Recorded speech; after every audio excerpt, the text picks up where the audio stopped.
your calls, and we are going to talk with Dani, who's calling us from Lynchburg, Virginia, listens on the great station WAVA, and we're so glad you are calling, Dani. How can we help you today? Hey, ladies, how are you today? Good. Doing well. Good. We're doing well. Ask that 'cause good. My name is Danielle. I'm from Lynchburg. I've called in several times, and I just want to thank you. I'm a new Life member recently, like in the last couple of weeks. All right. Oh, yay. Yeah. So Merry Christmas, Happy New Year, y'all. Yeah. We love what you do. My husband and I listen to you faithfully. I've been doing it for over 22 years, and you have always helped me through. I do have a couple of questions for you today because I don't know what to do exactly. I'm going to try to make this as brief as possible. We moved from Kansas City, Missouri to Lynchburg, Virginia about 8 months ago. I've already put up my Christmas tree, and I know this is for like the Black Friday program. It's perfectly timed. I mean, this is perfect. Like I put my tree up, got the icicle lights up, but every single time I do that and I put the Christmas tree up, whether it's a fake tree or a real tree, it brings me back to my divorce from 22 years ago when I first started listening to you guys. And so, like, I don't understand what I'm supposed to do to move forward. I know Dr. Jill is also divorced, I believe. I'm not sure. But I know that it's been a struggle every single time I put up a tree or go through Christmas. But the good news is that I got saved on Christmas Eve in 1999. Wow. So, I mean, like, I have bipolar feelings. Yes. Well, but Dani, you also said you and your husband. So are you remarried? Yes, I'm remarried right now. Yes, for Okay. 7 years already. So, Okay. Yeah, but not my husband, not my ex-husband. He was Satan's child, so he said, and so he was not a very good guy at all. Yeah, we met in the military, so Okay. It was not good. So It was what's not the good. association with putting up the tree? Is that when things fell apart? Yes.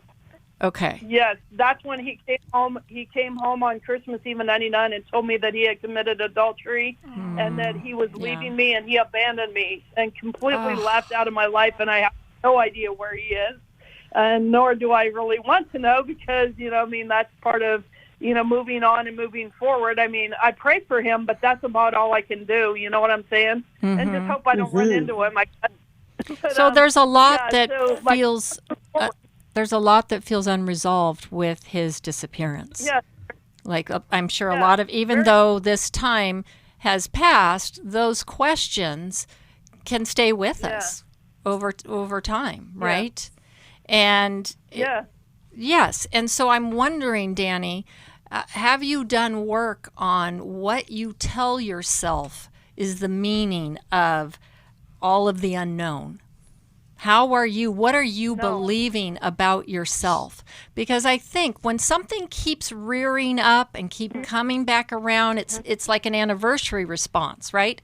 And we don't erase the bad memories that happen to us in life. And if we tap into them, we can bring up that well of pain. But what we want to do is add more good experiences that eventually outweigh the bad, and that we become less organized around the bad stuff in our lives, right? And we focus on. Go ahead. Yeah, the only thing I can think of is that what if I have a good time, will this mean that I didn't care about us, like the first marriage? You know what I'm saying? I keep coming back to Dani, are you still? If I have a good time. Okay, so one of the things that I know that I had to go through with divorce is feeling like I had made these vows before God and family, and I needed to keep that commitment. I needed to hold on to those vows until finally somebody said, but your husband broke the vows. So the vows, it's like a wishbone you're holding together, and you only have half of it, right? And half of a vow is incomplete. So by virtue of the other person breaking that means you have to kind of lay yours down. Right? Yeah. God is not faulting you for the other person breaking the vow, but you're holding up a fight that's no longer needing to be fought. It's like that who was the guy, the Japanese guy who was still hiding out from World War II for like 30 years, and he was still like maintaining his fight and in hiding. It's like he didn't realize the war was over. Your war is over, right? That's a great analogy. And so, it goes back, Jill, to what Alice was saying too. This is like a trigger. The tree is the trigger for the unresolved grief and the unresolved and to be abandoned at Christmas time. Yes. And Christmas time, all of the things. Yes, and Christmas time when you're first going through a loss, it's horrible. Like I remember just putting my kids in the car and we went out and drove around looking at Christmas lights because that was something happy, right? And that was like the most I could do, during a difficult time. So, but go ahead. Did you want to say something? I was just curious. I was listening to the previous thing, and it said all feelings are legitimate, but but there's a reason why. You know what I'm saying? And I feel like there's a reason why I keep coming back to the same thing over and over for 22 years. Yes. Well, because you're not done with it. Well, because other areas of your life have really moved on. So I don't get it. Right. So this is where, Dani, getting into therapy would be really helpful, so that you have a place where you explore that, so that the rest of your life you can continue to progress. But digging into that and taking a season of, why does this keep tripping me up with perhaps the same level of intensity as it once did, right? It's like it's been buried alive. Right. So, Dani, you were laughing about therapy, and I saw Alice's reaction to that. Have you done some therapy about this, or what's your feeling about that? No. I laugh not because I don't love therapy, but I'm actually like one that does therapy. So I understand that I need to get counseling again or still, and that's okay with me. But I'm even in grief support right now, and it's very difficult to go through the holidays with grief, and I feel like I'm having to grieve.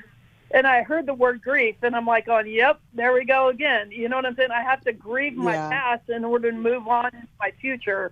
And that's kind of what I'm having to do right now, and it's very uncomfortable.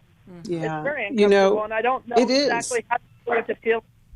So, and Dani, our work on the trauma and the loss, it's never a one and done. It's more like a spiral where we circle around in different ways with a different perspective. And as fatiguing as that is, every single time we're triggered, I see it as God's invitation to deeper healing on that particular issue, if we're willing to not avoid it, but rather turn and face it, even move into the feeling, expecting that if we explore it, if we retell some of those old stories about that Christmas and about how painful it was, that God is showing us something different, and He's bringing about a different level of freedom.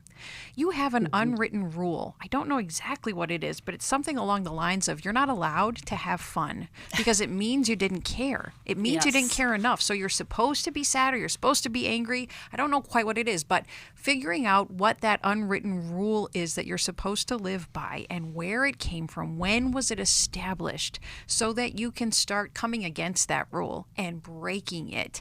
That enjoying life now means that you're appreciating the good things that God has brought through your life. Appreciation now does not mean you didn't care about that first husband. That's right. Absolutely.